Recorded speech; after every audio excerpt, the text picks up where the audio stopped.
C'est de la sorte que vous devez combattre. Hey, on vit dans un monde prédateur. Ne les faites pas confiance. Personne n'est fiable dans ce combat. Ne les laissez jamais vous voir venir. C'est une grave erreur. Ayez l'apparence de l'invisible. Gardez-vous tout petit. Demeurez à l'ombre. Même en Afrique, beaucoup de nos héros sont tombés. C'est parce qu'ils les ont vus venir. Les ennemis de l'intérieur et de l'extérieur. Ils ont vu Lumumba venir et ses propres frères l'ont trahi.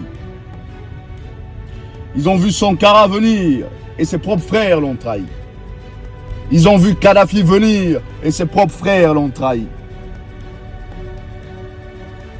Ils ont vu beaucoup de vaillants venir et c'était facile pour eux de les descendre. Pourquoi? Parce qu'ils étaient prévisibles.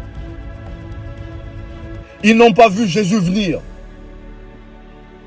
Non, ils n'ont pas vu. Il est entré dans le temple, il a déballé le rouleau, il dit aujourd'hui cette écriture est accomplie sous vos yeux.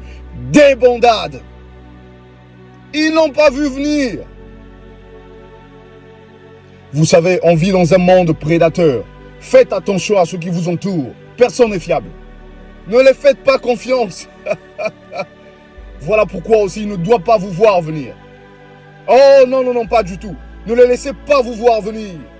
Chaque fois que David et ses gars descendaient sur le champ de bataille, les adversaires ne les voyaient pas venir. David préparait ses plans avec ses hommes de guerre. Et juste avant d'aller en guerre, le Seigneur marchait toujours devant eux. Ne les laissez pas vous voir venir. Laissez Dieu leader le chemin. Ne les laissez pas vous voir venir. Pendant que Saoul, le roi et ses vaillants guerriers tremblaient devant un adversaire de taille, David voyait l'opportunité de la vie. Ils ont dit non, David, tu ne pourras pas le combattre, il est trop grand. David dit non, il est trop grand, je ne peux pas le louper. Laissez-moi couper sa tête afin qu'il sache de quoi est-ce que le Créateur est capable. C'est ça. Écoutez, dans la vie et les affaires, soyez certains que Dieu est Dieu. On vit dans un monde prédateur. Ne prenez pas toutes les expériences des gens. C'est ça le problème. Des gens viendront vous dire, hey, faites ceci, faites cela. Voici comment vous devez le faire. Voici comment vous devez le faire. Faites attention parce que leurs expériences ne sont pas vos expériences. Ils ont essayé de revêtir David des casques, des épées, de toute l'armure. Que le jeune David ne pouvait même plus se sentir à l'aise. Tellement ces choses pesaient. Ce n'était pas ses expériences. David avait sa propre manière de combattre. Dans sa vie et ses affaires, il avait sa propre manière de combattre. Il savait comment il faisait paître les troupeaux. Il avait ses propres techniques. Il savait comment attaquer un prédateur qui courait après l'une de ses brebis. Il avait sa propre stratégie, ses propres manières de combattre. Tout en étant certain que Dieu est Dieu. Et c'est ça le problème avec beaucoup de présidents africains aujourd'hui. Ils sont revêtus des casques de démocratie, des armures de partis politiques et toutes ces choses. Avec des décennies au pouvoir et ils ne foutent rien de bon. Comment après ces décennies au pouvoir, le pays est sous-développé? Il y a un souci. Vous, les présidents injustes de l'Afrique, vous faites la honte non seulement du peuple, mais la honte du Créateur. Mais la démocratie ne vient pas de Dieu. Aucune démocratie est divine. Pas étonnant que la démocratie ne peut pas développer un pays. La démocratie n'élève pas la nation. La justice élève la nation. Et la justice vient de Dieu. Le Seigneur n'est pas un président démocrate. Il est un roi juste. Il est un roi qui règne dans la justice. Et le royaume vient de Dieu. Il dit, j'ai fait de vous un royaume de sacrificateurs. Voilà pourquoi je vous ai donné mon royaume et ma justice. Afin que vous puissiez prospérer à tous égards comme prospère l'état de l'âme.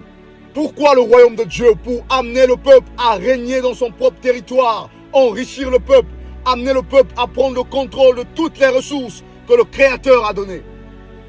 Le contrôle des situations, le contrôle de la vie. Et pourquoi la justice? Afin de dominer dans la droiture. Afin de dominer sans nuire à autrui.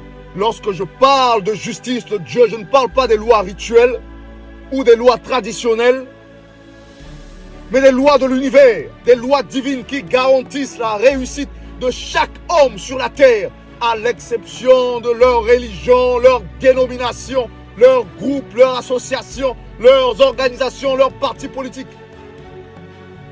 Le Seigneur a simplifié la vie des hommes par deux choses, royaume et justice. Et il a fait de ça la priorité de tous les humains en disant cherchez premièrement le royaume et la justice du Créateur. Pourquoi? Parce que le Seigneur sait que si seulement l'homme trouve le royaume et la justice, le reste de tout ce qu'il fera s'alignera derrière le royaume et la justice de Dieu et le pays sera un meilleur endroit où l'on peut vivre. Mais le contraire de cela, dès lors que autre chose prend place, dès lors que autre chose devient prioritaire et que le royaume et la justice de Dieu deviennent secondaires ou tertiaires, vous perturbez l'ordre naturel des choses. Pas étonnant que le peuple soit en train de souffrir dans son propre pays, dans son propre territoire. Le peuple est assujetti. Pourquoi? Parce que les leaders à la tête n'ont rien compris du royaume et de la justice de Dieu. Voilà pourquoi aussi vous, les présidents injustes à la tête de la nation, vous allez être déstabilisés. Oh, il est juste question de temps. Vous allez être déstabilisés. Vous êtes prévisibles.